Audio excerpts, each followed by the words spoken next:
Thank you, Gururaj, for the kind introduction. All right, great. Today I'm going to, hello everyone. Today I'm going to talk about our paper, DREAM, Enabling Low Overhead Rowhammer Mitigation via Directed Refresh Management. This work was done with my advisor, Moin Qureshi. So you've heard a lot about Rowhammer, but who should solve Rowhammer? DRAM vendors have tried. They've developed TRR, but TRR was broken. And now they're talking about PRAC, but PRAC has high slowdowns. What about SoC vendors?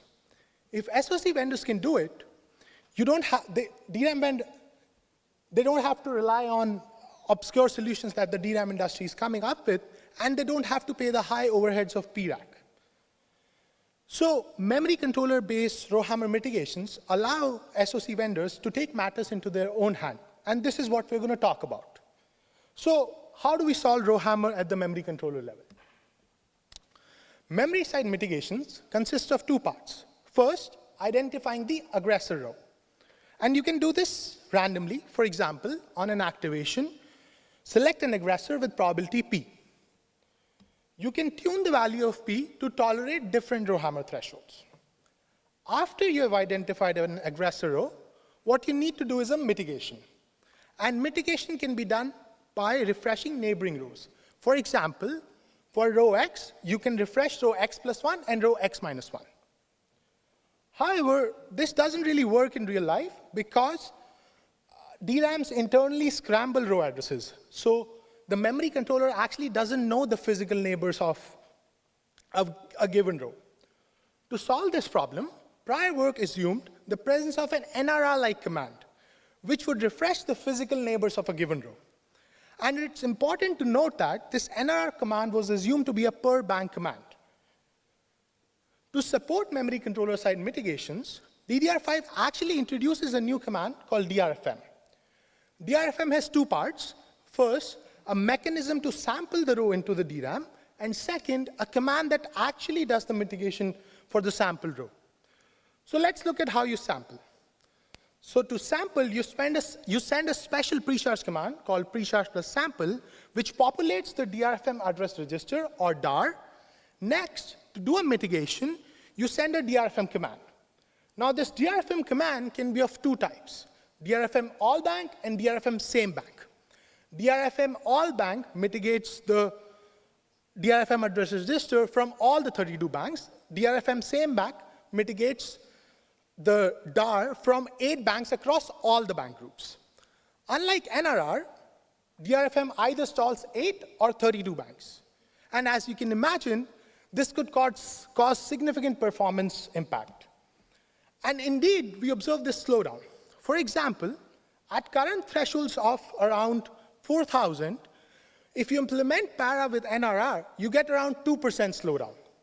But with DRFM same bank, the slowdown goes to around 7%, and with DRFM all bank, the slowdown goes to around 28%.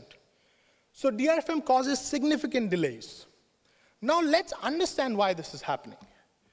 So recall that with DRFM same bank, you can mitigate 8 banks in parallel, and ideally, you want to do that. Let's define a metric that actually captures this. We call this metric Rowhammer Mitigation Level Parallelism, or RLP, which counts the number of banks that mitigate when a DRFM is issued. For DRFM same bank, the maximum value of RLP is 8. However, for para, we observe that only one bank mitigates something on average. Why? Because when you sample a row and issue a mitigation, it's very unlikely that any other bank will have something to mitigate. This low RLP results in more frequent DRFM same bank commands because every bank will send a DRFM same bank command for themselves, causing other 7 banks to stall. So if we can improve this Rowhammer mitigation level parallelism, we can reduce the number of stalls. So how do we improve RLP? To do that, we propose DREAM, DRFM aware Rowhammer mitigation. So the key insight behind DREAM is to increase the Rowhammer level parallelism by delaying the issue of DRFM. Our main observation is that you don't have to issue the DRFM right after sampling. You can, in fact, delay the issue of DRFM. This allows other sibling banks to catch up and also sample something into their own DAR. And then you issue a DRFM, allowing multiple banks to participate in this combined mitigation. Well, how long can you delay this DRFM? Until the next time you sample something. Because remember, when the DAR is sampled, we can't just overwrite it. We have to perform a mitigation first. So in our proposal, we delayed the issue of DRFM to improve the slowdown of para. However, slowing can have its security implications. For example, the existing security model of para assumes that you issue a mitigation right after sampling. But when we delay the issue of DRFM, an attacker can use this extra time to cause more mitigation. We analyze this impact of delaying by accounting for both the time till sampling and the time between sampling and mitigation. Our analysis shows that delaying can increase the Rowhammer threshold by around 15%. Well, one way to solve this problem is to just revise the tracker. However, we came up with a second solution that is lower cost and doesn't impact the threshold. We keep track of the number of activations to the sampled row since DAR sampling and issue a mitigation if it crosses a small value, let's say 10. This limits the impact of delaying DRFM to the threshold, and this is what we do. So what does delaying buy us in terms of RLP and performance? So para with DRFM same bank had an RLP of 1. Our solution increases it to 3.2 on average. This reduces the slowdown of para from 6.7% on average to 2.1% for current Rowhammer thresholds of around 4,000. And it also makes the slowdown similar to NRR. You may notice that the RLP is only 3.2, and there's still a gap between the ideal value of 8. So how can we bridge this gap? To do that, the next design we analyzed is a recent tracker called Mint. Unlike para, which selects each and every activation with an identical and independent probability, or IID probability, Mint does windowed sampling. It defines a window of W activation, and at the start of a window, it decides a priori which of the W slots to sample. For example, slot 2 gets sampled. At the end of the window, the address corresponding to slot 2 now gets mitigated. Depending on the threshold, you can have different window sizes. So both para and Mint sample uniformly, but they sample using different methods.